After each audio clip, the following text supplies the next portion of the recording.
السلام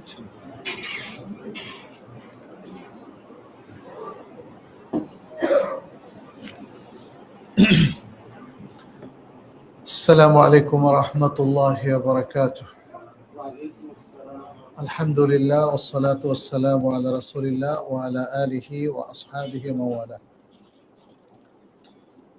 সহিহ আল বুখারীর কিতাবুত তাওহীদ থেকে আমরা আলোচনা করছিলাম। আজকে নতুন একটা বাব থেকে আমরা আলোচনা করব, হাদিস নাম্বার ৭৪০৩ থেকে।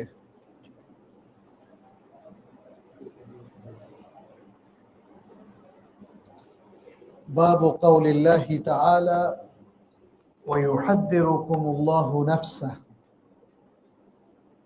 ওয়া ইউহাদ্দিরুকুমুল্লাহু নাফসাহু, এটা সূরা আল ইমরানের ২৮ নম্বর আয়াত। অর্থ হচ্ছে আল্লাহ তোমাদেরকে তার নিজের সম্পর্কে সতর্ক করছেন। তাহলে এই আয়াত সম্পর্কিত আলোচনা। ওয়া কাউলিহি জাল্লা যিকরুহু, এবং আরেকটি আয়াত তা'লামু মা ফি নাফসি ওয়া লা আ'লামু মা ফি নাফসিক। তা'লামু মা ফি নাফসি, আপনি জানেন যা আমার অন্তরে আছে। ওয়া লা আ'লামু মা ফি নাফসিক, কিন্তু আপনার অন্তরে কি আছে আমি জানি না। এটা সূরা আল মাইদার ১১৬ নম্বর আয়াত। এই দুটো আয়াতের প্রসঙ্গে এই পরিচ্ছেদ।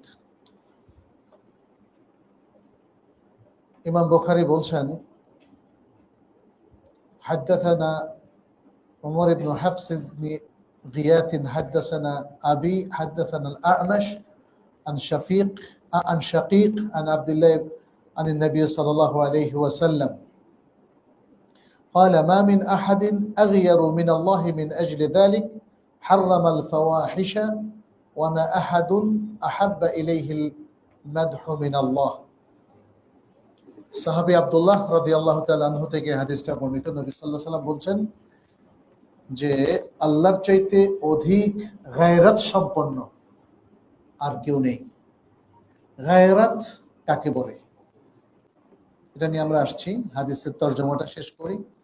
আল্লাহর চাইতে অধিক গায়রাত সম্পন্ন আর কেউ নেই। এই গায়রাতের কারণেই তিনি ফাওয়াহিশ তথা অশ্লীলতাকে হারাম করে দিয়েছেন, এবং এমন কেউ নেই যে আত্মপ্রশংসা আল্লাহর চেয়ে বেশি ভালোবাসে। মানে প্রশংসাকে ভালোবাসে, আল্লাহর চেয়েও বেশি ভালোবাসে এমন কেউ নেই। তাহলে এখানে দুটো কথা বা তিনটা কথা আমরা পেলাম।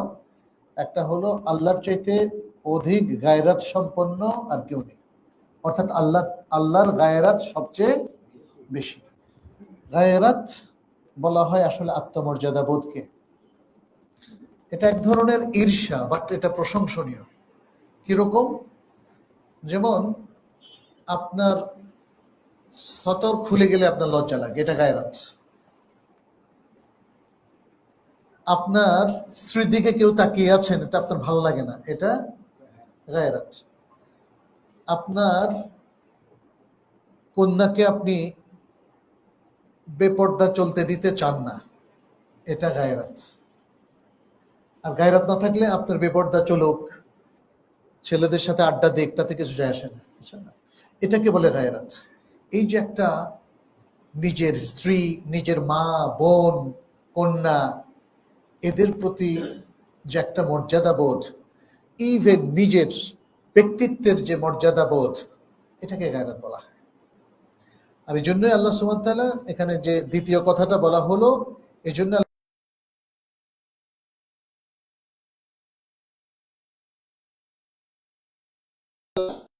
যারা ফাহিশা করে সে কিন্তু তার বোনের জন্য ওরা করতে রাখে না।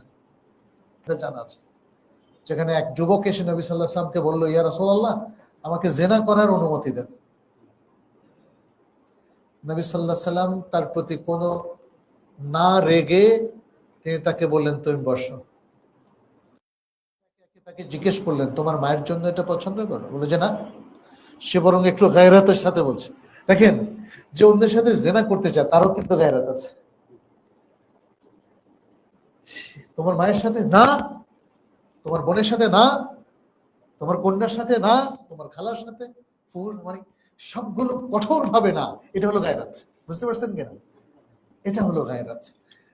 তখন রাসূলুল্লাহ সাল্লাল্লাহু আলাইহি সাল্লাম তাকে বললেন, যেটা তুমি তোমার এই আত্মীয়দের জন্য পছন্দ করো না, তো তুমি কিভাবে সেটা আরেকজনের মায়ের সাথে অথবা বোনের সাথে অথবা কন্যার সাথে অথবা খালা ফুফুর সাথে এই কাজ করবা? সুবহানাল্লাহ। দেখেন মানে কতটা বুদ্ধিবৃত্তিক ভাবে বোঝালেন। আবার এই বুদ্ধির সাথে গায়রাতের সম্পর্ক আছে। তাকে নবী সাল্লাল্লাহু আলাইহি সাল্লাম শুধু বুদ্ধি দিয়ে বুঝালেন ব্যাপারটা এমন না, তার গায়রাত দিয়ে বুঝালেন। দেখো তোমার একটা গায়রাত আছে, তোমার এই গায়রাত তোমার এই রিলেটিভদেরকে অন্যের সাথে জেনা করতে পারমিশন দেয় না। তাহলে আমি তোমাকে কিভাবে জেনার পারমিশন দেব এমন ব্যক্তির সাথে বা এমন মহিলার সাথে যে মহিলা কারো মা অথবা কারো খালা, কারো ফুফু, কারো কন্যা, কারো বোন। হ্যাঁ, তো এখানে এটাই তিনি বলেছেন নবী সাল্লাল্লাহু আলাইহি সাল্লাম, যে আল্লাহর গায়রাত সবচেয়ে বেশি। যেহেতু আল্লাহ সবচেয়ে বেশি মর্যাদা সম্পন্ন সত্তা, ফলে তিনি কোনো ফাহিশা পছন্দ করেন না, কোনো অশ্লীল, কোনো হারাম কাজ, কোনো অন্যায়। হ্যাঁ, কারণ আল্লাহ তো হচ্ছে আদল, ন্যায় বিচারের আল্লাহ হচ্ছেন সম্ভার, ন্যায় বিচারের জায়গা। জুলুমকে যিনি উচ্ছেদ করেন, ফলে আল্লাহ সুবহানাহু ওয়া তাআলা তার এই যে ন্যায় বিচারের প্রতি তার ভালোবাসা বা আগ্রহ, পছন্দ, পবিত্রতাকে তিনি পছন্দ করেন, শালীনতাকে তিনি পছন্দ করেন, অশালীনতাকে অপছন্দ করেন। এটা বিকজ অফ গায়রাত, বিকজ অফ গায়রাত। এই জন্য আল্লাহ সুবহানাহু ওয়া তাআলা এক ডট পরিমাণ মানে বিন্দু পরিমাণও কোনো অন্যায়কে, কোনো অশ্লীলতাকে পছন্দ করেন না, বিকজ অফ গায়রাত। আর এই গায়রাত মাঝে মাঝে দেখবেন মানুষের মধ্যে থাকে না, কিন্তু আল্লাহর মধ্যে সবসময় এই গায়রাতটা আছে। এই জন্য আল্লাহ কখনোই এই অশ্লীল কাজগুলোকে কোনো বিশেষ অবস্থাতেও জায়েজ করেন নাই। কিন্তু আমাদের অনেকে জায়েজ মনে মনে করে না, কিন্তু বাস্তবে করে ফেলে, বাস্তবে করে ফেলে, তাই না? যে লোক চুরি করা পছন্দ করে না কিন্তু কখনো করে ফেলে, যে লোক দুর্নীতি করা পছন্দ করে না কিন্তু নিজে কখনো করে ফেলে। এই যে সমাজে যত সব অন্যায়, অবিচার, ব্যভিচার যা যা দেখছেন, কোন লোকে দেখবেন কোনো না কোনো পর্যায়ে এমন কোন লোক পাইবেন না যেগুলো পছন্দ করে। মানে যে লোক আরেকজনেরটা চুরি করে সে কিন্তু নিজেরটা চুরিও কেটে চায় না। যে আরেকজনের মেয়ের সাথে জেনা করে সে নিজের মেয়ের সাথে জেনা কিন্তু চায় না, তাই না? যে আরেকজন স্ত্রীর সাথে পরকিয়া করে সে নিজের স্ত্রীর সাথে পরকিয়া হোক এটা চায় না। তাইলে গায়রাত সবারই কম বেশি আছে, কিন্তু নিজের স্বার্থ যখন চলে আসে তখন সে গায়রাতের কথা ভুলে যায়। কিন্তু আল্লাহ ভুলেন না, আল্লাহ কোনো কিছু ভুলেন না। আচ্ছা, এরপরে দ্বিতীয় হাদিসটাতে যাই। এখানে লাস্টে যে কথাটা বলছে মাদহ, এটা আল্লাহরও পছন্দ। মাদহ এটা কিন্তু অহংকার না, এটা হলো প্রশংসা। একটা জিনিস ভালো, এটা আল্লাহরও পছন্দ এবং আল্লাহ বরং এটাকে সবচেয়ে বেশি পছন্দ করেন। আচ্ছা, দ্বিতীয় যে হাদিসটা আবু হুরায়রা রাদিয়াল্লাহু তাআলা আনহু থেকে, আন নবী সাল্লাল্লাহু আলাইহি ওয়াসাল্লাম قال لما خلق الله الخلق كتب في كتابه وهو يكتب على نفسه وهو وضع عنده على العرش إن رحمتي تغلب غضبي। আবু হুরায়রা রাদিয়াল্লাহু তাআলা আনহু থেকে বর্ণিত, নবী সাল্লাল্লাহু আলাইহি ওয়াসাল্লাম বলেছেন, আল্লাহ সুবহানাহু ওয়া তাআলা যখন তার মাখলুক, তার সৃষ্টিকে সৃষ্টি করলেন, তখন তিনি তার কিতাবে লিখলেন। কারণ এটা হচ্ছে আল্লাহর নিয়ম, তিনি জানেন, সেই জানাটাকে তিনি কিতাবে লিখেন এবং তিনি আপন সত্তা, নিজের সত্তা, সেলফ সম্পর্কে লিখেছেন যা তার আরশের উপর রক্ষিত আছে। সেই লেখাটা কি? সেই লেখাটা হলো ইন্না রাহমাতি তাগলিবু আলা গাদাবি, যে আমার রহমত, আমার দয়া, আমার গজব, অর্থাৎ আমার যে ক্রোধ সৃষ্টির প্রতি, সৃষ্টি যখন আমার নির্দেশ লঙ্ঘন করে, সে ক্রোধের উপর আমার দয়া বিজয়ী হয়েছে। তাহলে আল্লাহর দয়াটা বেশি, ক্রোধটা কম। ক্রোধটাকে তিনি দয়া দিয়ে সংযত করেন, সে কথাটাই তিনি এখানে বললেন। আচ্ছা, তাহলে এখানে আসলে কি বোঝাতে চাচ্ছেন? বোঝাতে চাচ্ছেন আল্লাহর গায়রাত নামক একটা সিফাত আছে। কারণ আমরা কিতাবুত তাওহীদের মধ্যে আল্লাহর আসমা সিফাত নিয়ে এখানে পড়াশোনা করছি। তাহলে আল্লাহর কি আছে? গায়রাত আছে। আল্লাহর রহমত আছে, এটা সাব্যস্ত হলো। আবার আল্লাহর গযবও আছে, এটাও সাব্যস্ত হলো। বাতিল ফিরকা অনেকগুলো, তারা বলে আল্লাহর কোনো রহমত নাই, আবার তার গজবও নাই, আবার তার গায়রাতও নাই। কারণ এগুলোর জন্য একটা হার্ট লাগবে, তো আল্লাহ তো হার্ট নেই, বুঝছেন না? এভাবে নিজেরা নিজেরা আবিষ্কার করে করে করে করে নিজেরা অনেক সিদ্ধান্তে চলে এসছে, যেমন মুতাজিলা ফিরকা, এরকম আরো বিভিন্ন ফিরকা আছে যারা বাবুল আসমা ও সিফাত, আল্লাহর নাম এবং সিফাতের ক্ষেত্রে যারা মারাত্মকভাবে বিভ্রান্ত হয়েছে। তারা আল্লাহর রাসূল সাল্লাল্লাহু আলাইহি সাল্লামের সিম্পল কথাগুলোকে তারা অস্বীকার করে বসেছে, কারণ যুক্তির সাথে মেলে না। তাহলে তারা আকলকে প্রাধান্য দিয়েছে নবী সাল্লাল্লাহু আলাইহি সাল্লামের হাদিসের উপর। এটা একটা ডিজাস্টার, মনে রাখবেন। আপনার আমার অনেক কথা বুঝে নাও আসতে পারে, তাই বলে সেটাকে অস্বীকার করা যাবে না। এটা সহজভাবে আপনি আপনার নিজের দিকে তাকালে বুঝতে পারেন। এই মহাকাশের কত কিছু আমার জানা নাই, তারপর বিশ্বাস করি না আমরা। একটা বিজ্ঞানের বইতে পড়লে আমরা অবাক হয়ে যাই, যখন পদার্থবিজ্ঞান বা রসায়ন কিংবা আকাশ বিজ্ঞান নিয়ে আমরা পড়ি, আমরা হতবাক হয়ে যাই। কেন হতবাক হয়ে যাই জানেন? কে বলতে পারবেন কেন হতবাক? কারণ আমরা বিশ্বাস করি। কোনো বিশ্লেষণ লাগে না, কোনো ফেরেশতারা বলতে হয় না, নবীরও কাউল না, কিন্তু আমরা বিজ্ঞানের বই পড়ি, সাথে সাথে বিশ্বাস করি, প্রমাণ ছাড়াই। সুবহানাল্লাহ। আর হাদিসের বই আসলে আমাদের মধ্যে একটু প্রবলেম দেখা দেয়। এর কারণ হলো শয়তান এখানে কাজ করে। তো যাই হোক, আমরা নবী সাল্লাল্লাহু আলাইহি ওয়াসাল্লামের যে সহিহ হাদিস বুখারীর মধ্যে এসেছে, এগুলো কিন্তু বিশুদ্ধ অথেন্টিক ইনফরমেশন, তথ্য। অতএব যখন বলা হয়েছে আল্লাহর গায়রাত আছে, আমাদের বিশ্বাস করতে হবে। আল্লাহর গজব, আল্লাহর রহমত ইত্যাদি বিষয়গুলো। এরপরের হাদিস ৭৪০৫, এটাও আবু হুরায়রা রাদিয়াল্লাহু তাআলা আনহু থেকে। আন আবি হুরায়রা রাদিয়াল্লাহু আনহু قال قال النبي صلى الله عليه وسلم يقول الله تعالى أنا عند ظن عبدي بي। খুব গুরুত্বপূর্ণ আরেকটা হাদিস। আনা ইনদা ظن عبدي بي وأنا معه إذا ذكرني فإن ذكرني في نفسه ذكرته في نفسي وإن ذكرني في ملأ ذكرته في ملأ خير منهم وإن تقرب إلي بشبر تقربت إليه ذراعا وإن تقرب إلي ذراعا تقربت إليه باعا وإن أتاني يمشي أتيته هرولة। চমৎকার আরেকটা হাদিস। আবু হুরায়রা রাদিয়াল্লাহু তাআলা আনহু বলেন, নবী সাল্লাল্লাহু আলাইহি ওয়াসাল্লাম বলেছেন, এটা একটা হাদিসে কুদসি, যেখানে আল্লাহ সুবহানাহু ওয়া তাআলা বলেন, আনা ইনদা যান্নি আবদি বি, আমি আমার ব্যাপারে আমার বান্দা যেরকম ভালো চিন্তা করে সেরকম। আল্লাহ সম্পর্কে তো কেউ খারাপ চিন্তা করে না, তাই না? আমার রব, আমার ইলাহ। অতএব আমরা আল্লাহ সম্পর্কে ভালো চিন্তাই করি। যেমন কি, আল্লাহ আমাকে ক্ষমা করে দিবেন, আল্লাহ আমাকে জান্নাত দিবেন, আল্লাহ আমাকে তৌফিক দিবেন, আল্লাহ আমাকে শিফা দান করবেন, তাই না? আপনি দেখেন, একজন সাধারণ মুসলিম সবসময় আল্লাহর প্রতি ভালো ধারণা পোষণ করে। এখানে নবী সাল্লাল্লাহু আলাইহি ওয়াসাল্লাম বলছেন, বান্দা আল্লাহ সম্পর্কে যে ভালো ধারণা পোষণ করে, তিনি তার কাছেই থাকেন।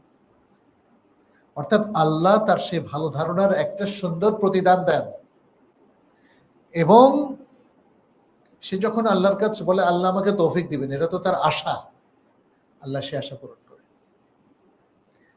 আল্লাহর আশা পূরণেরও অনেকগুলো পদ্ধতি আছে। আল্লাহ আমাকে বারাকা দিবেন, আল্লাহ আমার উপর নিয়ামত বর্ষণ করবেন, আল্লাহ আমার সম্পত্তিতে বারাকা দিবেন, সন্তান সন্ততিতে বারাকা দিবেন, ইত্যাদি ইত্যাদি। আল্লাহ আমার রিজিকের মধ্যে বারাকা দিবেন। এই যে আপনি আল্লাহ সম্পর্কে যত সুধারণা পোষণ করবেন আল্লাহ তার কাছেই থাকবেন। এরপর বলছেন কি, ওয়া আনা মাআহু ইযা যাকারানি, সে যখন আমাকে স্মরণ করে আমি তার সাথে থাকি। কিছু লোক মনে করে যে আল্লাহ তার রাত সহকারে সাথে থাকে। আল্লাহ কি আমাদের সাথে থাকে, লেগে থাকেন শরীরের সাথে, নাকি পকেটে থাকেন অথবা এই রুমের মধ্যে? না, আসলে ওয়া আনা মাআহু ইযা যাকারানি, সে যখন আমাকে স্মরণ করে আমি তার সাথে থাকি, মানে আমিও তাকে স্মরণে রাখি, আমিও তাকে স্মরণে রাখি। ফা ইন যাকারানি ফি নাফসিহি, যদি সে তার অন্তরে মনে মনে সে আমাকে স্মরণ করে, যাকারতুহু ফি নাফসি, তাহলে আমিও নিজে তাকে স্মরণে রাখি। সে কথা, এটা ব্যাখ্যা। ওয়া ইন যাকারানি ফি মালাইন, আর যদি সে এরকম লোকালয়ের মধ্যে মানুষের সামনে সে আমাকে স্মরণ করে, যাকারতুহু ফি মালাইন খায়র মিনহুম, তাহলে এই লোকালয়ের চাইতে আরো অধিক উত্তম লোকালয় আমি তাকে স্মরণ করি। সেটা কোথায়? মালাইকা, মালাইকাদের সামনে। আমরা তো মানুষরা আসলে মালাইকাদের চাইতে তো নিচে, তাই না? কারণ আমাদের পাপ আছে আর ফেরেশতাদের কোনো পাপ নাই, তাদের পাপ করার সাধ্যই নেই। ফলে তারা নিষ্কলুষ পবিত্র একটা প্রজাতি, পবিত্র আল্লাহর সৃষ্টি, আল্লাহর বান্দা। তারা অবশ্যই মানব প্রজাতির চাইতে এদিক থেকে উত্তম যে তারা কোনো পাপ করে না আর মানুষ পাপ করে। তারপর বলছেন ওয়াইন তাকাররাবা ইলাইয়া বিশিবরিন, সে যদি এক বিঘত আমার কাছে আসে, তাকাররাবতু ইলাইহি দিরা'আন, তাহলে এক হাত আমি তার কাছে এগিয়ে যাই। সুবহানাল্লাহ। মানে আল্লাহ বোঝাতে চাচ্ছেন যে তিনিও বান্দা তার ব্যাপারে যতটা ভালো কিছু মনে করে অথবা আমল করে, আল্লাহ তার প্রতিদান তার চেয়ে বেটার তাকে দেন। ওয়াইন তাকাররাবা ইলাইয়া দিরা'আন, আর যদি সে এক হাত এগিয়ে আসে, তাকাররাবতু ইলাইহি বা'আন, তাহলে আমি দুই হাত তার দিকে এগিয়ে যাই। ওয়াইন আতানি ইয়ামশি, যদি সে হেঁটে আসে, আতাইতুহু হারওয়ালাতান, আমি তাহলে দৌড়ে আসি। সে আমার দিকে হেঁটে আসে আর আমি তার দিকে দৌড়ে যাই, দৌড়ে যাই। আচ্ছা, এখানে আল্লাহর অনেকগুলো সিফাত কিন্তু বর্ণিত হয়েছে, তাই না? আল্লাহর অনেকগুলো কাজ এখানে বর্ণিত হয়েছে, এগুলোকে কাইফিয়ত দেওয়া যাবে না। আচ্ছা, আল্লাহ দৌড়ে আসেন কিরকম? স্প্রিন্টারের মতো নাকি আরো দ্রুত? এই ধরনের চিন্তা করাটা গর্হিত হবে, বুঝতে পেরেছেন? এটা করা যাবে না। ঠিক যেমনি এই বিশ্বের অধিকাংশ তো আমরা জানি না, তারপরে বিশ্বাস করি। আর এই যে কথাগুলো এসছে, এটা হলো ওয়াহি, নবী সাল্লাল্লাহু আলাইহি ওয়াসাল্লামের মাধ্যমে এই ওয়াহি মুসলিম উম্মার কাছে এসেছে এবং অত্যন্ত শক্তিশালী সনদে। ফলে এইটা আমাদের কাছে অবশ্যই বিশ্বাসযোগ্য, প্রত্যয়যোগ্য, এবং আমাদেরকে এতে বিশ্বাস স্থাপন করতেই হবে। আচ্ছা, এরপরে নতুন আরেকটা বাব, বাবু কাউলিল্লাহি তাআলা কুল্লু শাইইন হালিকুন ইল্লা ওয়াজহা, আল্লাহর বাণী, আল্লাহর চেহারা ছাড়া সবকিছু ধ্বংসশীল।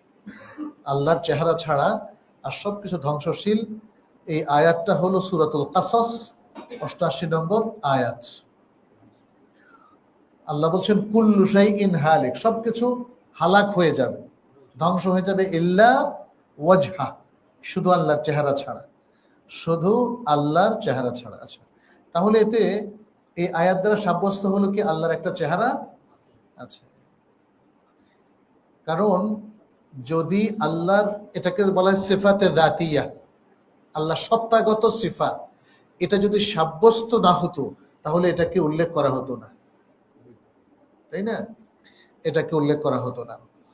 এখানে যে হাদিসটা এসেছে, আন জাবির ইবনে আব্দুল্লাহ রাদিয়াল্লাহু তাআলা আনহু ক্বালা লাম্মা নাযালাত হাযিহিল আয়াহ, যখন একটা আয়াত নাযিল হলো, সেটা কি? সেটা হলো কুল হুয়াল কাদিরু আলা আন ইয়াবআসা আলাইকুম, বলে দিন যে তিনি ক্ষমতাশীল তোমাদের উপর প্রেরণ করতে, কি? আযাবান মিন ফাওকিকুম, তোমাদের উপর থেকে একটা আযাব প্রেরণ করতে তিনি সামর্থ্য রাখেন, তিনি সক্ষমতা রাখেন। কালেন নবী সাল্লাল্লাহু আলাইহি সাল্লাম, তখন নবী সাল্লাল্লাহু আলাইহি সাল্লাম একটা দোয়া করলেন, কি? আউযু বিওয়াজহিক, আমি আপনার কাছে আশ্রয় চাই আপনার ওয়াজহ, আপনার চেহারার ওয়াসিলা দিয়ে। কারণ এখানে একটা জিনিস, আরো অনেকগুলো দলিল থেকে আপনারা দেখবেন, আল্লাহর সিফাত, যে কোনো সিফাত দিয়ে ওসিলা করা যায়। আল্লাহর যে কোনো এসএম দিয়ে ওসিলা করা যায়, আর ওসিলা করা যায় মানুষের সৎ বা নেক আমল দিয়ে, আর ওসিলা করা যায় জীবিত ব্যক্তিদের দোয়ার মাধ্যমে। তাহলে এখানে আমরা দেখতে পাচ্ছি আল্লাহর সিফাত, ওয়াজহ হচ্ছে আল্লাহর সিফা দাতিয়া, সেই সিফাতের ওসিলা করা হয়েছে। আউযু বিওয়াজহিক ফাকালা আও মিন তাহতি আরজুলিকুম, আও মিন তাহতি মানে আইয়াবাথা আলাইকুম আযাবা মিন ফাওকিকুম, তোমাদের উপর থেকে আযাব দিতে পারে, অথবা তোমাদের পায়ের নিচের থেকে আযাব দিতে পারে। পায়ের নিচের আযাব যেমন ভূমিকম্প অথবা সুনামি, আর উপরের আযাব যেমন ঝড় বৃষ্টি খারাজিলিক, হ্যাঁ, ইত্যাদি। আর অন্যান্য ধরনের অগ্নিবৃষ্টি, নানা ধরনের তায়রানা বা বিলের মতো পাথর বৃষ্টি। ফাকাল নবী সাল্লাল্লাহু আলাইহি সাল্লাম, হ্যাঁ,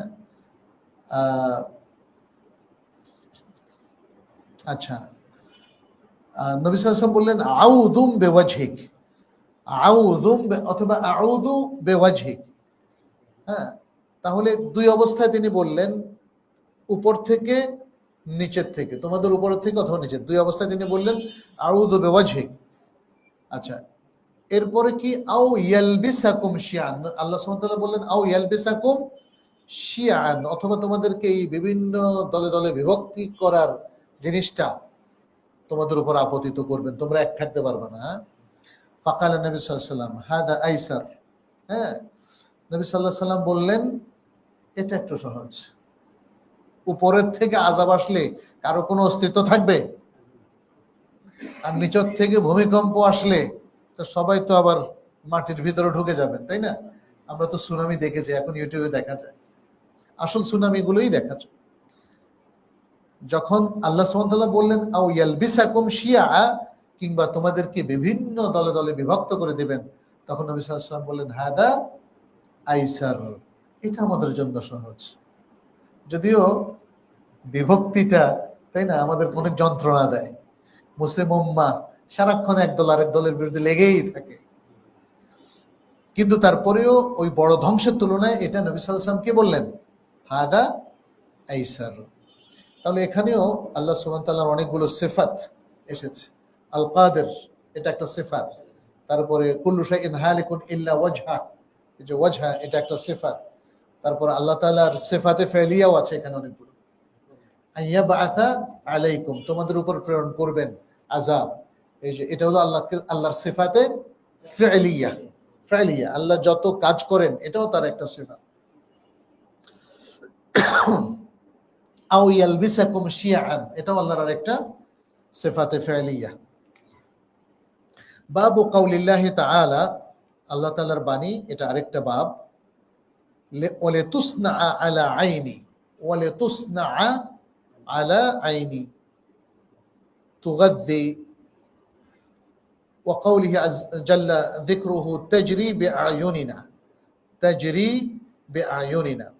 আচ্ছা, দুই জায়গায় দুটো আয়াত। প্রথম আয়াতটা হলো ওয়ালিতুসনা আলা আইনি, যাতে আমার তত্ত্বাবধানে তোমাকে প্রতিপালন করা হয়। ওয়ালিতুসনা আলা আইনি, কে বলছেন? আল্লাহ। আলা আইনি, আমার চোখের সামনে, তাহলে আল্লাহর চোখ আছে, এর দ্বারা বোঝা গেল আল্লাহর চোখ আছে। এটাকে অনেকে তাবিল করেছে, কিন্তু এই তাবিলের পক্ষে কোনো দলিল নাই। এজন্যই আমাদের সালাফ, সাহাবায়ে কেরাম থেকে আরম্ভ করে 4 ইমাম এবং আরো অনেকে এগুলোর মধ্যে কোনো তাবিল করেন নাই। 4 ইমাম, ইমাম আবু হানিফা, ইমাম মালিক, ইমাম শাফিঈ, ইমাম আহমদ ইবনে হাম্বল রাহিমাহুল্লাহ, তারা প্রত্যেকেই আল্লাহর প্রত্যেকটা সিফাতে যাতিয়াকে সাব্যস্ত করেছে। এই জন্য তাদের কোনো কিতাবে আপনি আল্লাহর কোন সিফাতের তাবিল পাবেন না, পাবেন না। এতেই বোঝা যায় যে আল্লাহ যেটা বুঝিয়েছেন আমরা সেটা বুঝছি। আইন মানে কি? চোখ। তাহলে আল্লাহর জন্য চোখ সাব্যস্ত হয়েছে, কিন্তু আল্লাহর চোখ আর আমাদের চোখ কি এক? লাইসা কামিসলিহি শাইউন ওয়া হুয়াস সামিউল বাসীর। এই আয়াতটা হচ্ছে মূলনীতি সিফাত বোঝার ক্ষেত্রে। কোনো কিছুই আল্লাহর মতো নয়, আল্লাহ কোনো তার সৃষ্টির কোনো কিছুর মতো নন, আল্লাহ আল্লাহর মতো। সুতরাং আমরা ব্যাখ্যা ছাড়াই আল্লাহর জন্য আইন সাব্যস্ত করব। ওয়া কাউলিহি জাল্লা যিকরুহু তাজরি বিআয়ুনিনা, তাজরি এটা হচ্ছে ওই যে ফুলক, সেই নৌকা, নূহ আলাইহিস সালামের নৌকা। তাই জেরি আমার চোখের সামনে, আমার তত্ত্বাবধান, আমার চোখের সামনে এটা চলবে। তাহলে এখানে আল্লাহ আয়ুন বলেছেন, আয়ুন, তাহলে আল্লাহরও চোখ আছে, একাধিক চোখ আছে। আচ্ছা, عن نافع عن عبد الله قال ذكر الدجال عند النبي صلى الله عليه وسلم فقال إن الله لا يخفى عليكم إن الله ليس بأعور وأشار بيده إلى عينه وإن المسيح الدجال أعور العين اليمنى كأن عينه عنبة طافية عنبة طافية আব্দুল্লাহ ইবনে ওমর রাদিয়াল্লাহু তাআলা আনহুমা থেকে বর্ণিত, তিনি বলেন যে নবী সাল্লাল্লাহু আলাইহি ওয়াসাল্লামের কাছে দাজ্জালের কথা উল্লেখ করা হলো, দাজ্জালের বিষয় নিয়ে আলোচনা করা হলো। ফাকালা, তখন তিনি বললেন যে আল্লাহ তোমাদের কাছে গোপন নন, আল্লাহ তোমাদের কাছে গোপন নন, গোপন থাকবেন না। কারণ কি, আল্লাহকে তো সবাই দেখবে, আল্লাহকে সবাই দেখবে। ইন্নাল্লাহা লাইসা বিআওয়ার, আল্লাহ কানা নন। ওয়া আশারা বিয়াদিহি ইলা আইনিহি, মানে তার চোখ নষ্ট নয়, আল্লাহর চোখ নষ্ট নয়। ওয়া ইন্নাল মাসিহাদ দাজ্জাল, তবে মাসিহাদ দাজ্জাল আওয়ারুল আইনিল ইউমনা, তার ডান চোখটা কানা থাকবে, তার এক চোখ, একটা চোখ কাজ করবে আর একটা চোখ কাজ করবে না। এখানে মাসিহুদ দাজ্জালের সাথে আল্লাহর উল্লেখ করা কেন হলো? কারণ মাসিহুদ দাজ্জাল নিজেকে কিন্তু আল্লাহ হিসাবে, ঈশ্বর হিসাবে দাবি করবে এবং সে বলবে তোমরা ওই আল্লাহর দিকে যাচ্ছ কেন? আমি মারতেও পারি, আবার জীবিত করতে পারি। তখন সে মৃতকে কিন্তু জীবিত করতে পারবে না, কিন্তু সে দেখাবে দেখো আমি তোমাকে ছেড়ে দিয়ে জীবিত করলাম, আর একটা জীবিত লোককে মেরে ফেললো, এটা দেখো মেরে ফেললাম, তাইলে জীবিতকে মারতে পারি, আবার তোমাকে আমি ছেড়ে দিলে তো তুমি জীবিত থাকলা। কিন্তু কোনো মৃতকে সে জীবিত করতে পারবে না। কিন্তু তারপরেও মানুষের ফোকাস সব সময় দেখবেন এই যে ভেলকিবাজি যারা করে, জাদু টোনা ভেলকিবাজি, তুমি একটা জিনিস দেখে সে ভুলে যায়, একটা জিনিস। এমনকি যারা ম্যাজিক দেখায়, ম্যাজিশিয়ান, ব্ল্যাক ম্যাজিক না, এমনি সাধারণ ম্যাজিক, মানুষ ওটাতে বিশ্বাস করে বসে, ওটাতে বিশ্বাস করে। আর অনেক ম্যাজিশিয়ানদের ম্যাজিক আপনি দেখবেন এগুলো হলো জাস্ট কৌশল, আর কিছু না। আর মানে মানুষের ফোকাসটা এত দুর্বল যে সে একটা জিনিস দেখেই পুরো সিদ্ধান্ত নিয়ে ফেলে। আপনি কোন এক এলাকায় গিয়েছেন, একটা লোক আপনাকে ধোকা দিয়েছে, আপনি এই এলাকার সবাই ধোকা পাচ্ছে। আরেক এলাকায় গেলেন, সেখানে খুব মেহমানদারি করলো, বললেন যে এই এলাকার সবাই খুব ভালো, সবাই ব্যাপারে ডিসিশন পেলেন কোথায়, তাই না? খুব অদ্ভুত।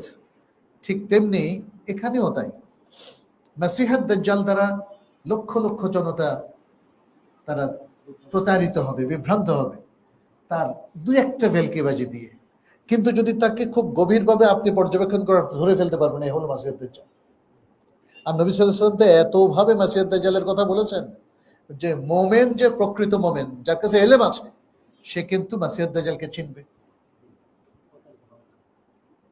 বলা হয়ে থাকে, কোন কোন সালাফ বলেছেন যে দাজ্জাল যখন আসবে মানুষ আর দাজ্জালকে চিনতে পারবে না, কারণ মানুষ দাজ্জাল নিয়ে আলোচনা করবে না।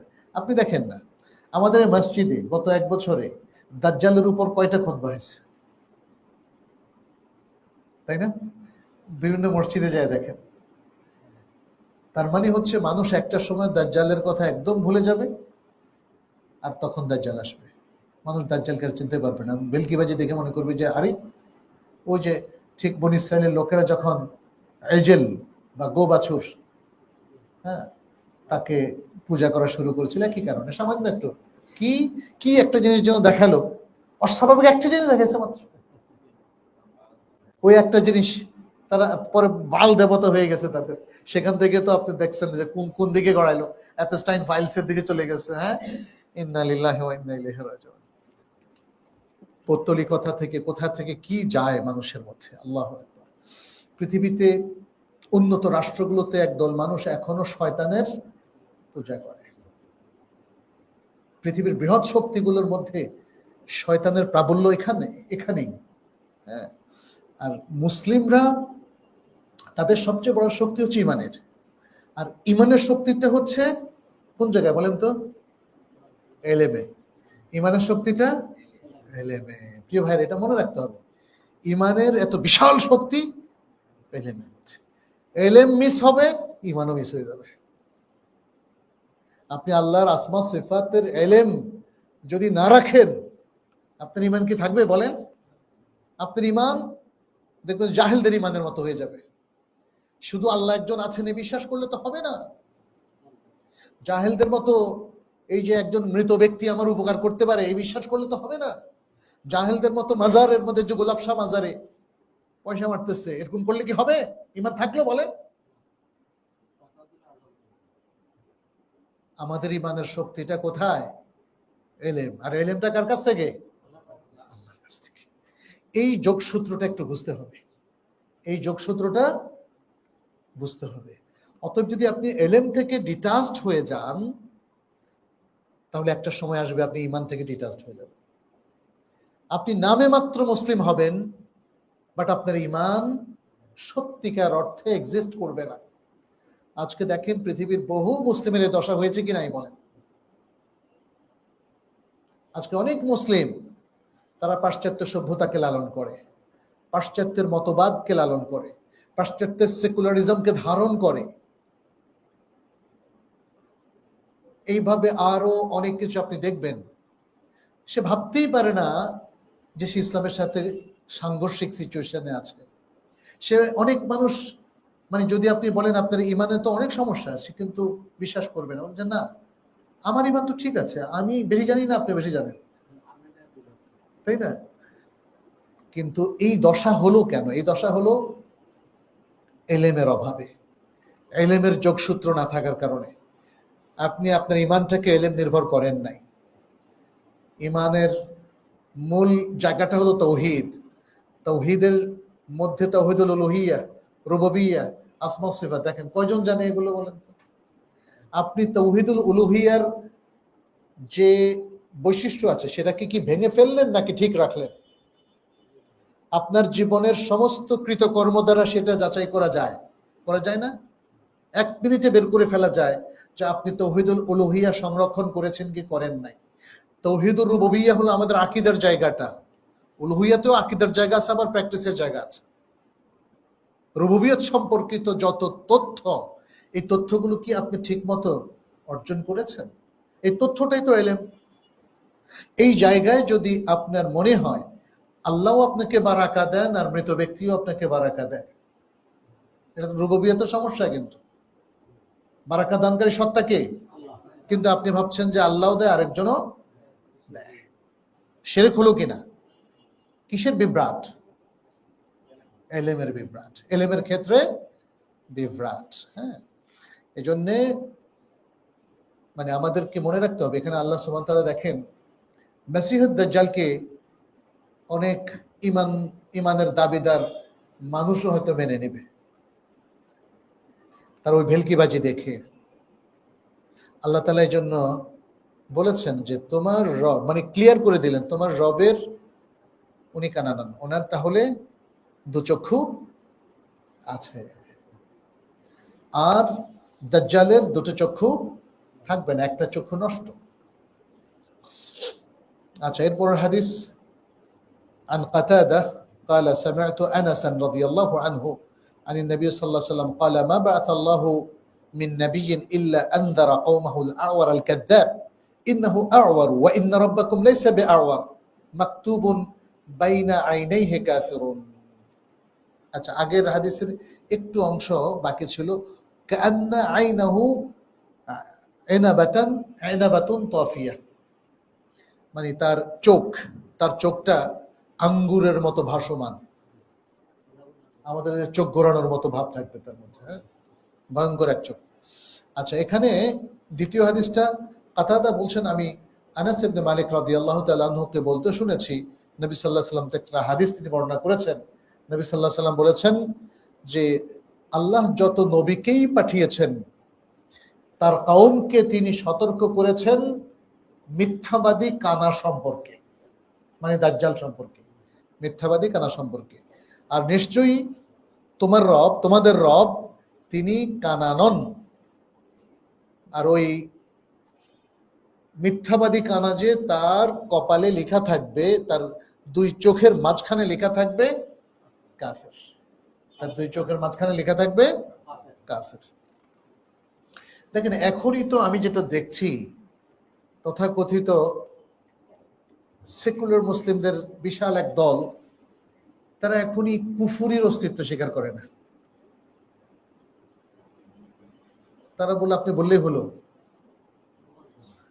খ্রিস্টান ইহুদি সবাই ঠিক আছে, তাদের দৃষ্টিতে সব ধর্মই ঠিক আছে।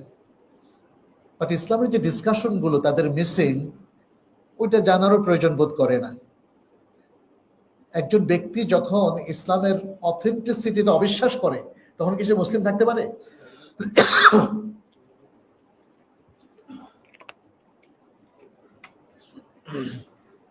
কিন্তু এক শ্রেণীর মানুষ মনে করে সব চিন্তা ভাবনাই সঠিক।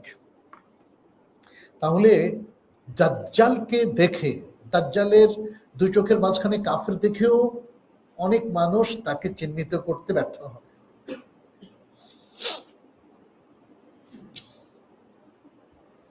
আচ্ছা, এরপর আরেকটা বাবে আমরা যাচ্ছি, বাবু কাউলিল্লাহি তাআলা হুয়াল্লাহুল খালিকুল বারিউল মুসাউবির। আল্লাহ তাআলার বাণী সূরা আল হাশরের মধ্যে 24 নম্বর আয়াতে, তিনি আল্লাহ, তিনি সৃষ্টিকর্তা, তিনি উদ্ভাবন কর্তা, আল মুসাউবির, তিনি আকৃতি দানকারী। তাহলে এগুলো সবই আল্লাহর নাম এবং সিফাত, আল্লাহর ইসম এবং সিফাত। দেখেন এই কিতাবের মধ্যে, কিতাবুত তাওহীদ, ইমাম বুখারী সবগুলো আল্লাহর হয় ইসম নয় সিফাত নিয়ে এসেছেন। সেই সিফাতগুলো হতে পারে সিফাত যাতিয়া, সিফাত যাতিয়া খাবারিয়া, অথবা সিফাত ফাইলিয়া ইত্যাদি। আচ্ছা, এখানে যে হাদিসটা নিয়ে এসেছেন সেই হাদিসটা হলো عن أبي سعيد الخدري رضي الله تعالى عنه في غزوة بني المصطلق أنهم أصابوا سبايا فأرادوا أن يستمتعوا بهن ولا يحملن، فسألوا النبي صلى الله عليه وسلم عن العزل فقال ما عليكم ألا تفعلوا فإن الله قد كتب من هو خالق إلى يوم القيامة. وقال مجاهد عن قزعة سمعت أبا سعيد فقال قال النبي صلى الله عليه وسلم ليست نفس مخلوقة إلا الله خالقها। বড় একটা ঘটনাকে খুব ছোট্ট আকারে এখানে উল্লেখ করলেন। আবু সাঈদ খুদরী রাদিয়াল্লাহু তাআলা আনহু গাজওয়াত বানু আল মুস্তালাক, গাজওয়াত বানি আল মুস্তালাক, এটা একটা ছোট যুদ্ধ ছিল।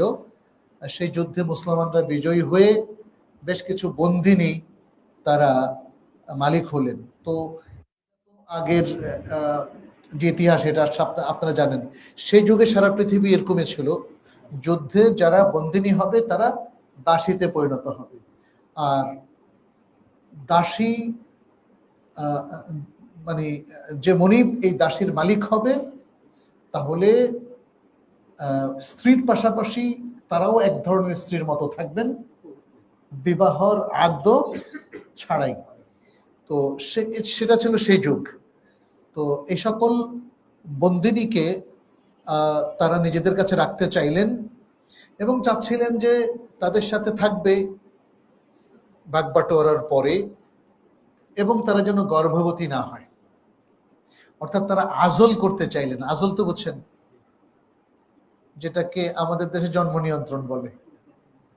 তারা আজল করতে চাইলেন যে যেহেতু তারা দাসী, তাদের গর্ভে যেন তাদের সন্তান না আসে, এটা তারা চাইলেন। তখন তারা নবী সাল্লাল্লাহু আলাইহি ওয়াসাল্লামকে জিজ্ঞেস করলেন, ইয়া রাসূলুল্লাহ, আজলের বিধান কি?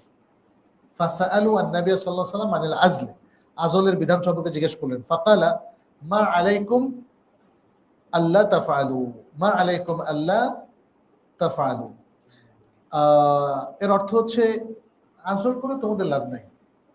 মা আলাইকুম আল্লা তাফআলু, তোমাদের উপর আজল না করার কোনো বিধান নাই, মানে করতেও পারে নাও করতে পারে, করে কোনো লাভ নাই। মোট কথা বোঝানোর উদ্দেশ্য কেন, ফাইনাল্লাহ কাদ কাতাব, আল্লাহ তো লিখে ফেলেছেন, লিখে রেখেছেন। ওহুয়া কাদ কাতাব মান হুয়া খালিকুন ইলা ইয়াউমিল কিয়ামা, কিয়ামত পর্যন্ত আল্লাহ তাআলা যাদেরকে সৃষ্টি করবেন তাদের সব কথা লিখে ফেলেছেন। এখন আপনি আজল করলেও তারা হবে, না করলেও তারা সৃষ্টি হবে। মুজাহিদ বলেন আন কাজাআহ রাহিমাহুল্লাহ থেকে, মুজাহিদ তিনি একজন প্রখ্যাত তাবেঈ, তিনি বর্ণনা করেন সামিতু আবা সাঈদ, আমি আবু সাঈদ আল খুদরি রাদিয়াল্লাহু তাআলা আনহুকে বলতে শুনেছি, কি কালা নবী সাল্লাল্লাহু আলাইহি সাল্লাম, নবী সাল্লাল্লাহু আলাইহি সাল্লাম বললেন লাইসাত নাফসুন মাখলুকাতুন ইল্লাল্লাহু খালিকুহা, যত জীবন সৃষ্টি করার সিদ্ধান্ত নেওয়া হয়েছে আল্লাহ তাদেরকে সৃষ্টি করবেনই। যত জীবন সৃষ্টি করার আল্লাহ সিদ্ধান্ত নিয়েছেন তাদেরকে সৃষ্টি, সারা পৃথিবীর সমস্ত মানুষ আজল করলেও আল্লাহ তাদেরকে সৃষ্টি করবেন। আচ্ছা, তাহলে এটাও আল্লাহর একটা কুদরত এবং সিফাত যে মানুষ বাধা দিয়েও আসলে পারবে না। আজলের হুকুমটা এটা কি শরীয়তে জায়েজ আছে কিনা, এটা নিয়ে আমাদের ওলামায়ে কেরামের ইখতিলাফ আছে, বাট দেখা যাচ্ছে যে ওলামায়ে কেরাম এই ব্যাপারগুলো নিয়ে আলোচনা করেছেন ক্লিয়ারলি, যে যেমন ধরেন সে আজল করবে কার, দাসীর নাকি স্ত্রীর। দাসীর আজল করার জন্য তার অনুমতির প্রয়োজন নেই, কিন্তু স্ত্রী থেকে আজল করতে হলে তার অনুমতির প্রয়োজন আছে। তারপরে আজল কোন পদ্ধতিতে করবে, যদি সে স্থায়ীভাবে আজল করে তাহলে এটা শরীয়তে জায়েজ নাই, মেয়েদের পক্ষে হোক আর ছেলেদের পক্ষে হোক, অর্থাৎ এমন কোনো পদ্ধতি অবলম্বন করা যাতে চিরস্থায়ীভাবে তারা বন্ধা হয়ে যায় আর কোনো বাচ্চা হবে না। তবে যদি কোনো নারী বা পুরুষের ক্ষেত্রে তার কোনো স্থায়ী অপারেশন করার প্রয়োজন হয়, জরুরত হয় তার জীবন বাঁচানোর জন্য, তাহলে সেটা আবার জায়েজ হবে। সাধারণত পুরুষদের ক্ষেত্রে এটা লাগে না, কিন্তু মেয়েদের ক্ষেত্রে এটা হতে পারে যে সে যদি ফার্দার কোনো গর্ভধারণ করে, কনসিভ করে, তাহলে তার জীবনের উপর খাতরা আসতে পারে। সেক্ষেত্রে ডাক্তাররা তার জন্য, যেহেতু তার সেফটির একটা ব্যাপার আছে, অতএব তাকে ফাইনালি তাকে আজল করার অথবা তাকে লাইগেশন বা এরকম কোনো অপারেশনের মাধ্যমে স্থায়ী বন্ধাকরণ করা যেতে পারে। এটা হচ্ছে জরুরি অবস্থার বিধান। পুরুষদের ক্ষেত্রে সাধারণত এটা নাই, কিন্তু অস্থায়ী আজল করা যাবে কিনা, এখানে যে আজলের কথা বলা হয়েছে সে আজলটা যদি স্বামী এবং স্ত্রী তারা আজলটা এইভাবে কোনো এক প্রক্রিয়ার মধ্য দিয়ে করেন, যেমন এমন এক সময় মেলামেশা করলেন যখন কনসিভ হয় না, সেটা জায়েজ আছে। অথবা স্বামী এবং স্ত্রী উভয়ে একমত হয়ে, আজলের আরেকটা সংজ্ঞা হচ্ছে যে স্বামী এবং স্ত্রী তারা শেষ পর্যন্ত একসাথে থাকবে না, অর্থাৎ যে স্পার্মটা সেটা বাইরে ফেলে দেবে স্বামী। এটা স্ত্রীর সমস্যা হয়, কারণ স্ত্রীদেরও মানে পুরো এনজয়মেন্টের একটা ব্যাপার থাকে। ফলে এই জায়গায় স্বামী স্ত্রী যদি একমত হয় তাহলে তারা এই পদ্ধতি অবলম্বন করতে পারে। কিন্তু মজার ব্যাপার হলো এই পদ্ধতিতে আসলে আজল এটা নিশ্চিত হয় না, বরং কখনো কখনো দেখা যায় তারা মনে করেছে যে তারা আজল করতে পেরেছে, কিন্তু আসলে পারে নাই, বরং একটা স্পার্ম থেকে গেছে এবং স্ত্রী কিন্তু কনসিভ করে ফেলেছে। সেজন্যই দেখেন নবী সাল্লাল্লাহু আলাইহি সাল্লাম সেদিকে ইঙ্গিত করলেন যে তোমরা আজল করেছো, কিন্তু আল্লাহ যেটা সৃষ্টি করা সেটা সৃষ্টি করবেনি। হয়তো লক্ষ লক্ষ যে স্পার্ম থাকে মানে পুরুষের মানির মধ্যে, সেখান থেকে একটা মাত্র ঢুকে গিয়ে স্ত্রীর মধ্যে কনসিভড হয়ে গেল। তাহলে আল্লাহ যদি ঠিক করে রাখেন যে তোমাদের সন্তান হবে, তাহলে আজল করলেও হবে, না করলেও হবে। আরেকটা অনেক বড় হাদিস, শাফাতের হাদিসটা, বাবু কাউলিল্লাহি তাআলা লিমা খালাকতু বিয়াদাইয়া। আল্লাহ তাআলা সূরা সাদের 75 নম্বর আয়াতে বলেন লিমা খালাকতু বিয়াদাইয়া, আমার নিজ দুই হাতে যে আমি সৃষ্টি করেছি। আল্লাহ কাকে নিজ দুই হাতে সৃষ্টি করেছেন? আদমকে। তাহলে এখানে আল্লাহ বলছেন তার নিজ দুই হাতে। আল্লাহর হাত আছে কিনা? আল্লাহ নিজে বলছেন হাত আছে। অনেকেই বলে যে হাত মানে কুদরত, কিন্তু এর পক্ষে কোনো দলিল নাই। হাত তো হাতই বুঝাবে, হাত মানে কুদরত বুঝাবে কেন? হাত মানে শুধু কুদরত তখনই বুঝাবে যখন আপনি বলবেন যে হাত দিয়ে হাত বোঝানো হয় নাই, তখন আপনি হাতের অস্তিত্ব অস্বীকার করবেন এবং এটাকে তাফিল করবেন। তাহলে ইমাম বুখারীও একটা জিনিস খেয়াল করবেন, প্রত্যেকটা সিফাতকে কিন্তু তিনি সাব্যস্ত করে যাচ্ছেন। তিনি এখানে কোনো একটা সিফাতের অপব্যাখ্যা করেন নাই, তাওয়িল করেন নাই। এটা হলো ৭,৪১০ নম্বর হাদিস, এবং এই হাদিসটা আনাস রাদিয়াল্লাহু তাআলা আনহু থেকে বর্ণিত। অনেক লম্বা হাদিস, আরবিটা একটু পড়ি, পুরোটা পড়বো না। আন আনাস রাদিয়াল্লাহু আনহু আন্না নবী সাল্লাল্লাহু আলাইহি ওয়াসাল্লাম قال يجمع الله المؤمنين يوم القيامة كذلك فيقولون لو استشفعنا إلى ربنا حتى يريحنا من مكاننا هذا فيأتون آدم فيقولون يا آدم أما ترى الناس خلقك الله بيده وأسجد لك ملائكته وعلمك أسماء كل شيء اشفع لنا إلى ربنا حتى يريحنا من مكاننا هذا. আনাস রাদিয়াল্লাহু তাআলা আনহু থেকে বর্ণিত, নবী সাল্লাল্লাহু আলাইহি ওয়াসাল্লাম বলেন, কিয়ামতের দিন আল্লাহ সুবহানাহু ওয়া তাআলা ঈমানদারদেরকে একত্রিত করবেন। কোথায়? হাশরের মাঠে। তখন তারা বলবে, আমরা আমাদের রবের কাছে কোন সুপারিশ নিয়ে যদি যেতে পারতাম। কারা? সকল মানুষ। তারা বলবে, আমরা আমাদের রবের কাছে যদি কোনো সুপারিশ নিয়ে যেতে পারতাম, কারো একজনের সুপারিশ। এখন তো অনেক নবী রাসূল তো সবই এই হাশরের মাঠে আমাদের সামনে উপস্থিত। হ্যাঁ, যদি তাহলে তিনি মানে আল্লাহ সুবহানাহু ওয়া তাআলা আমাদেরকে স্থান থেকে বের করে একটু শান্তি দিতেন।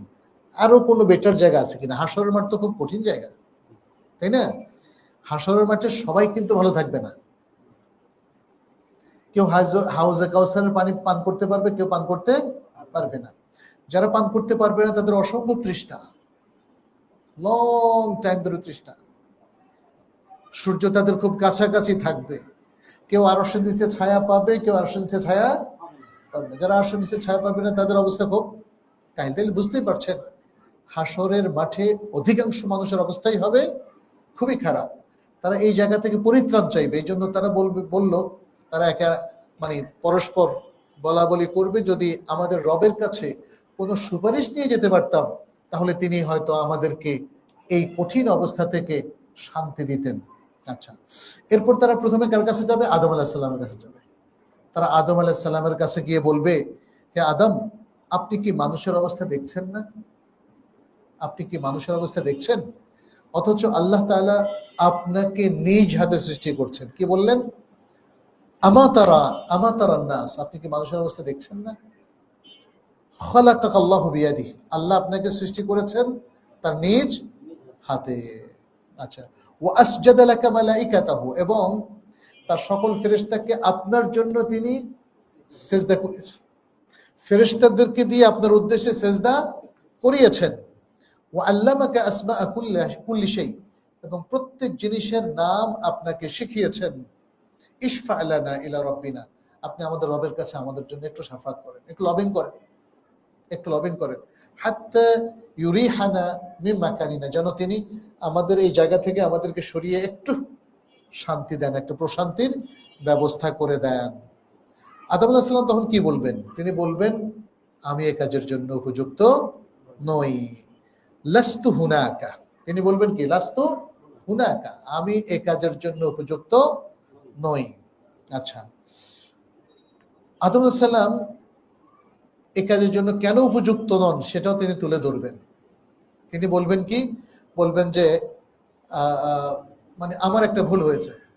লোকদের কাছে তার নিজের ভুলের কথা তিনি স্মরণ করবেন এবং বলবেন যে বরং তোমরা নূহ আলাইহিস সালামের কাছে যাও, নূহ আলাইহিস সালামের কাছে যাও। যেহেতু তিনি ভূপৃষ্ঠে নবীদের আগমনের পর প্রথম রাসূল। প্রথম নবীকে আদম, আর প্রথম রাসূল নূহ। যাকে তিনি জমিনবাসীর কাছে পাঠিয়েছিলেন, তারা নূহ আলাইহিস সালামের কাছে আসবে, তিনিও বলবেন আমি তোমাদের এ কাজের উপযুক্ত নই। কে বলবেন? নূহ আলাইহিস সালাম। আমি তোমাদের এ কাজের উপযুক্ত নই। তিনি তার কৃত ভুলের কথা মনে করে বলবেন। তার কৃত ভুলটা কি? সে বলছে ওই যে আমার ছেলে, আল্লাহ আমার ছেলেটা তো, তুমি না বলছো আমার আহালকে রক্ষা করবা, তো আমার ছেলেটা তো রয়ে গেল। আল্লাহ বললেন ইন্নাহু লাইসা মিন আহলিক, সে তো কাফের, সে তো তোমার আহালের না, তোমার আহাল সব মুমিন। হ্যাঁ, তো তিনিও তার ভুলের কথা স্মরণ করে বলবেন বরং তোমরা আল্লাহর খলিল ইব্রাহিম আলাইহিস সালামের কাছে যাও। তখন ইব্রাহিম আলাইহিস সালামের কাছে লোকজন আসবে, তিনিও তাদের কাছে স্বীয় ভুলের কথা উল্লেখ করে বলবেন আমি তোমাদের এই কাজের উপযুক্ত নই, কারণ আমি তো একবার বলছি যে এ আমার রব, ও আমার রব, এ আমার রব।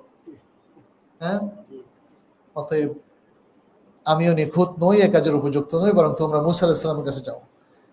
তিনি যখন এমন এক বান্দা, মুসা আলাইহিস সালামের কথা তিনি বলবেন, মুসা আলাইহিস সালাম এমন এক বান্দা যাকে আল্লাহ সুবহানাহু ওয়া তাআলা তাওরাত দিয়েছিলেন এবং তার সঙ্গে তিনি সরাসরি কথা বলেছিলেন।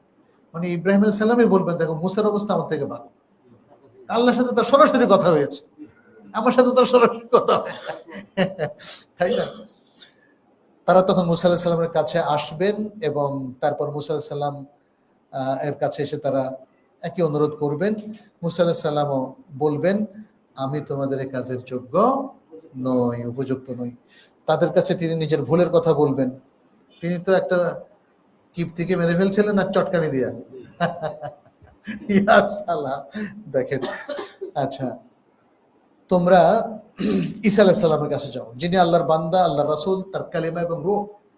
ঈসা আলাইহিস সালামের বিশেষত্ব আছে, আল্লাহ তাকে জিবরিলের ফু দিয়ে তাকে জন্ম দিয়েছিলেন, তার বাবা ছাড়াই। তো অন্যদের থেকে এক্সেপশনাল, প্রত্যেকেই তার নিজের থেকে যে ওই নবী এক্সেপশনাল সেটা উল্লেখ করে তার শ্রেষ্ঠত্ব দিয়ে মানুষকে কনভিন্স করবেন আমার চেয়ে যিনি শ্রেষ্ঠ, যিনি বড়, তার কাছে যাও। হ্যাঁ, এভাবে ঈসা আলাইহিস সালামের কাছেও আসবে। ঈসা আলাইহিস সালাম তখন বলবেন আমি তোমাদের এই কাজের উপযুক্ত নই, বরং তোমরা মুহাম্মদ সাল্লাল্লাহু আলাইহি ওয়াসাল্লামের কাছে যাও, তিনি এমন এক বান্দা যার আগের এবং পরের সব পাপ ক্ষমা করে দেওয়া হয়েছে। তারা সবাই তার কাছে আসবে।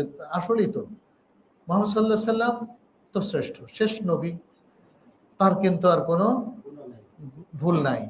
অন্যদের ক্ষেত্রে যে একটু আধটু মানে এমন একটা ঘটনা আছে যে ঘটনাকে আমরা গুনাহ বলবো না, বাট আমরা বলবো যে আল্লাহ তাআলা তাদেরকে সে ঘটনার মুখোমুখি করেছিলেন, পরীক্ষার মুখোমুখি করেছিলেন। তবে মুহাম্মদ সাল্লাল্লাহু আলাইহি ওয়াসাল্লামের ক্ষেত্রে এমন কোনো ঘটনা ঘটে নাই। তারা সবাই, মুহাম্মদ সাল্লাল্লাহু আলাইহি ওয়াসাল্লাম বলছেন তখন হাদিসের মধ্যে, এখন সকল মানুষ ঈসা আলাইহিস সালামের থেকে জবাব পেয়ে আমার কাছে আসবে, আমার কাছে আসবে। আমি তখন আমার রবের কাছে অনুমতি চাইবো, আমাকে অনুমতি দেওয়া হবে। দেখেন, শাফাআতে কুবরার প্রক্রিয়া শুরু হয়ে গেছে। তখন নবী সাল্লাল্লাহু আলাইহি সাল্লাম এই দায়িত্বটা নেবেন।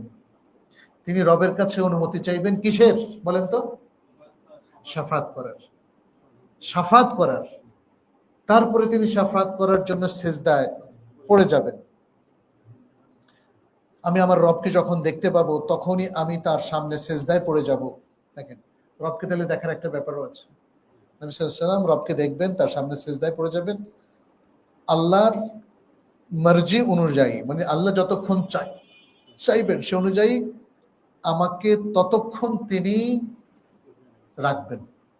আমি সিজদায় পড়লাম, সেটা কত হাজার বছর, কত বিশাল সময় চলে গেল, এটা আল্লাহ ছাড়া কেউ জানবে না। তিনি উঠতে বলার আগ পর্যন্ত আমি উঠবো না। আল্লাহ যতক্ষণ চাইবেন ততক্ষণ আমাকে সেভাবে রেখে দেবেন। তারপর আমাকে বলা হবে ইয়া মুহাম্মদ ইরফা রাসাক, হে মুহাম্মদ তুমি তোমার মাথা উঠাও। কুল, তুমি বলো তোমার কথা শোনা হবে, তুমি বলো তোমার শাফাআত কবুল করা হবে, তুমি চাও তোমাকে দেওয়া হবে, সুপারিশ করো গ্রহণ করা হবে। তখন আমার রবের শিখিয়ে দেওয়া প্রশংসা বাণীর মাধ্যমে আমি তার প্রশংসা করবো। দেখেন, নিজের থেকে না, আল্লাহ বলবেন এভাবে প্রশংসা করো তাহলে তোমার কাজ হবে। হ্যাঁ, এইভাবে কত টেক্সটটা এইভাবে করো বল। তারপর আমি শাফাত করব, আমার জন্য একটা সীমা নির্দিষ্ট করে দেওয়া হবে। তারপর আমি তাদেরকে জান্নাতে প্রবেশ করিয়ে দিব। তারপর আমি ফিরে আসব, যখন আমি আমার প্রতিপালককে দেখতে পাবো, তখন তার জন্য আবার সিজদায় পড়ে যাব। আল্লাহর মর্জি মোতাবেক যতক্ষণ আমাকে এইভাবে তিনি রাখতে চাইবেন রেখে দিবেন, তারপর আমাকে বলা হবে, হে মুহাম্মদ, মাথা উঠাও, বলো, তোমার কথা শোনা হবে, চাও তোমাকে দেওয়া হবে, সুপারিশ করো, তোমার সুপারিশ গ্রহণ করা হবে। তখন আমার রবের শিখিয়ে দেওয়া প্রশংসার দ্বারা আমি তার প্রশংসা করব এবং সুপারিশ করব। তখনও আমার জন্য একটা নির্দিষ্ট সীমারেখা ঠিক করে দেওয়া হবে, আমি তাদেরকে জান্নাতে প্রবেশ করিয়ে দেব।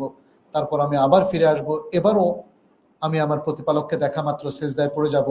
আল্লাহ তাআলা তার মর্জি মোতাবেক যতক্ষণ ইচ্ছা আমাকে ওই অবস্থায় রাখবেন। তারপর আমাকে বলা হবে, হে মুহাম্মদ, মাথা উঠাও, বলো, তোমার কথা শোনা হবে, চাও তোমাকে দেওয়া হবে, সুপারিশ করো, তোমার সুপারিশ কবুল করা হবে।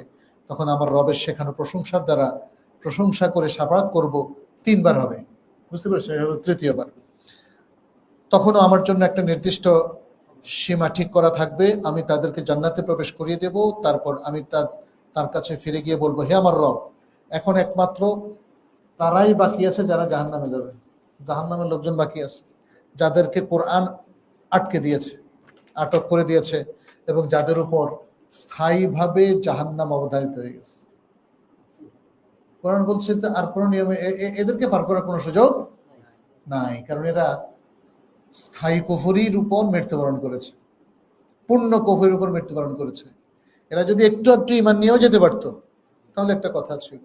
নবী সাল্লাল্লাহু আলাইহি সাল্লাম বলেন, দেখেন এখানে গুরুত্বপূর্ণ কথা, যে ব্যক্তি লা ইলাহা ইল্লাল্লাহ পড়েছে আর তার দিলে একটি জবের ওজন পরিমাণ ঈমান আছে, তার দিলে মানে কি, তার অন্তরে একটা জব দানা আছে না, ভুট্টার দানা পরিমাণ ঈমান আছে, তাকেও জাহান্নাম থেকে বের করা হবে। তারপর বের করা হবে জাহান্নাম থেকে তাদেরকেও যারা লা ইলাহা ইল্লাল্লাহ পড়েছে এবং তার অন্তরে একটি গমের পরিমাণ ঈমান আছে।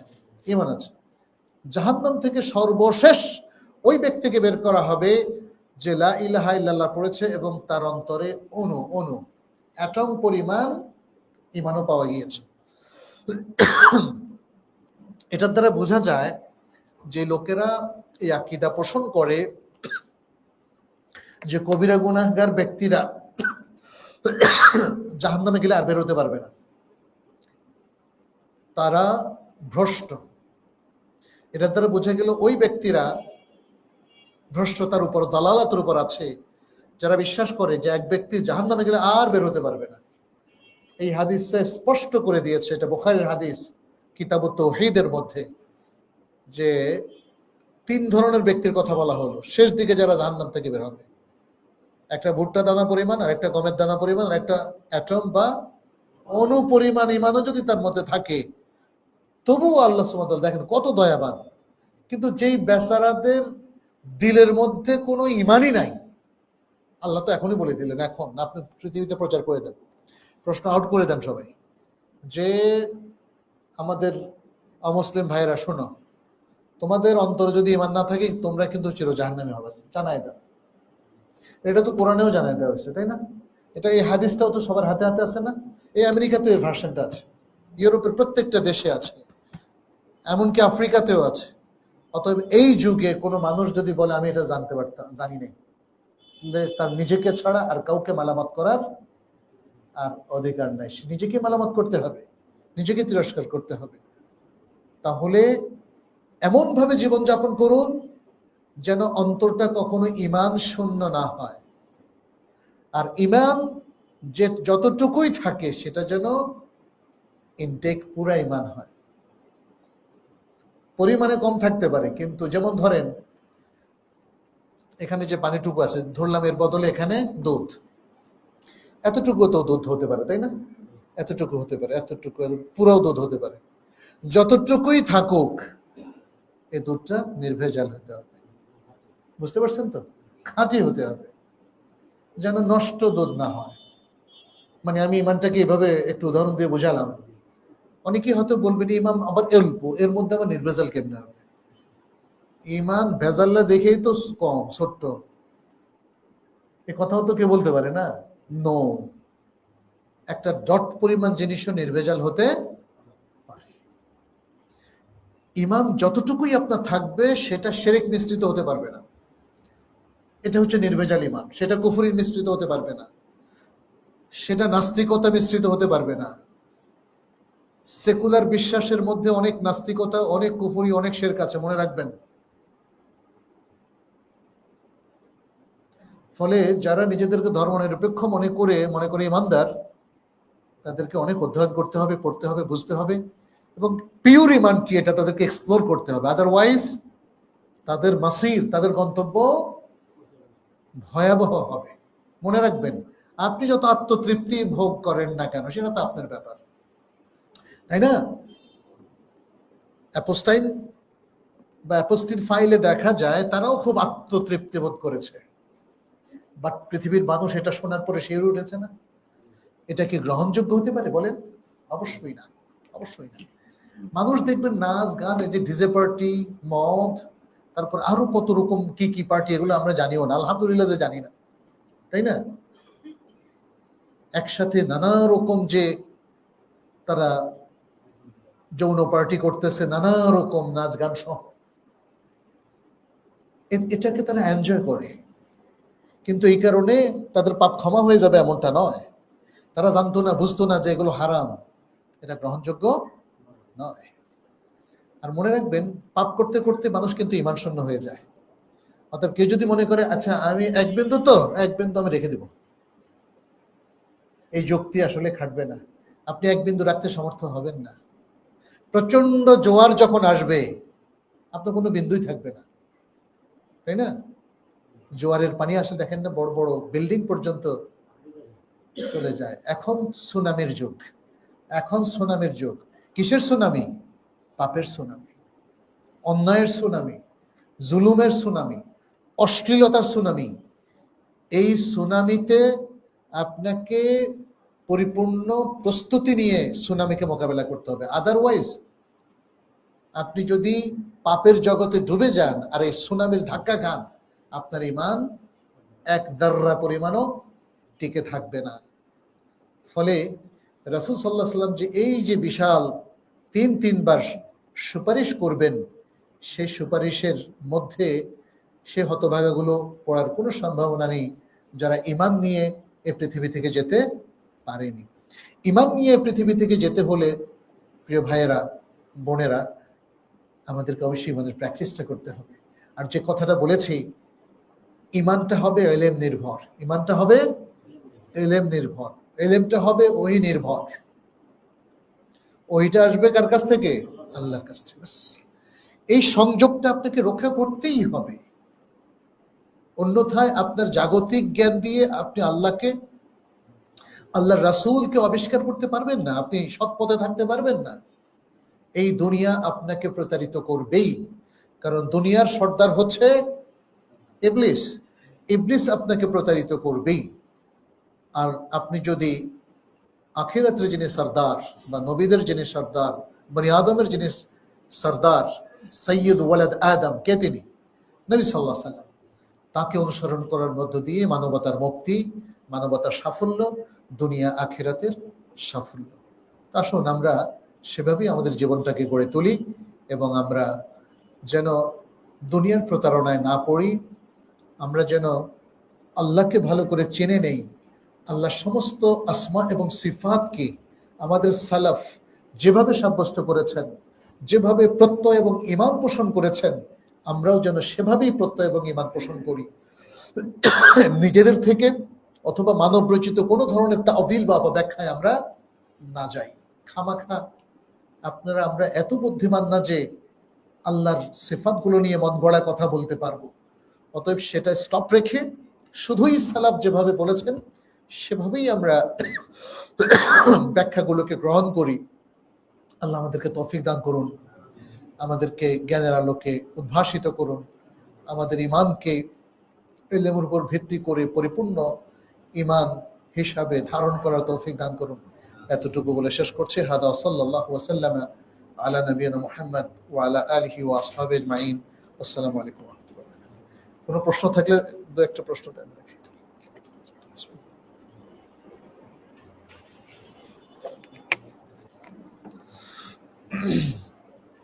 বিসমিল্লাহ, আলহামদুলিল্লাহ, ওয়াসসালাতু ওয়াসসালামু আলা রাসূলিল্লাহ ওয়া আলা আলিহি ওয়া আসহাবিহি ওয়া মাওয়ালা।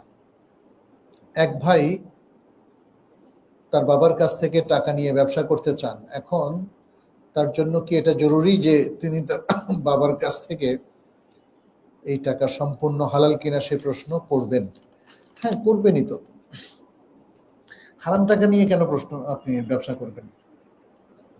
সবসময় একজন মুসলিমকে হালাল হারাম নিয়ে তাকে বিচলিত থাকতে হবে এবং সে হালালের মধ্য দিয়েই নিজের রুটি রোজগারের ব্যবস্থা করবে, হারাম না। আপনার রুটি রোজগারের মাঝখানে মাঝপথে যদি হারাম এসে যায়, অবশ্যই আপনাকে বাধাগ্রস্ত করবে। হারামের বাই প্রোডাক্টও কি হারাম হবে না? নাজাসাতের বাই প্রোডাক্ট কি নাজাসাত হবে না? তাই না? ফলে হালাল হারাম আমাদেরকে বাছ বিচার করতেই হবে। হ্যাঁ, এখন কোনো ব্যক্তি না জেনে না বুঝে যদি হারামের মধ্যে সম্পৃক্ত হয়ে যায়, মাঝপথে হারাম থেকে মুক্ত হওয়ার উপায় কি, সেটা আরেকটা মাসালা। সেটা যদি প্রশ্ন আসে আমরা বলবো, কিন্তু যেহেতু ভাই প্রশ্ন করলেন শুরুতেই, তিনি কি এটা বাছ বিচার করবেন কিনা, আমাদের পরামর্শ হচ্ছে অবশ্যই আপনি হালাল হারাম বাছ বিচার করেই নিজের বাবা হোক, ভাই হোক, অথবা বন্ধু বান্ধব হোক, তাদের সাথে আপনি ব্যবসা করবেন, অথবা তাদের থেকে টাকা নিয়ে আপনি ইনভেস্ট করবেন। আপনার প্রশ্ন হচ্ছে সালাতে কিয়াম অবস্থায় তেলাওয়াতে সিজদার আয়াত পাঠ করার পর সিজদা দিতে ভুলে গেলে কি করতে হবে? পরে দিয়ে নেবেন, পরে দিয়ে নেবেন। যদি অনেক লেট হয়ে যায়, একদম ভুলে যান, তাহলে কিছুই করতে হবে না। জি, তাহলে আজকে আমরা এখানে শেষ করছি। দুটো প্রশ্ন ছিল। হাদা সাল্লাল্লাহু সাল্লাম আলা নবিয়িনা মুহাম্মদ ওয়া আলিহি ওয়া সাহবিহি আজমাইন। আসসালামু আলাইকুম। আর কোনো প্রশ্ন থাকলে ব্যক্তিগতভাবে উত্তর দেব। হ্যাঁ।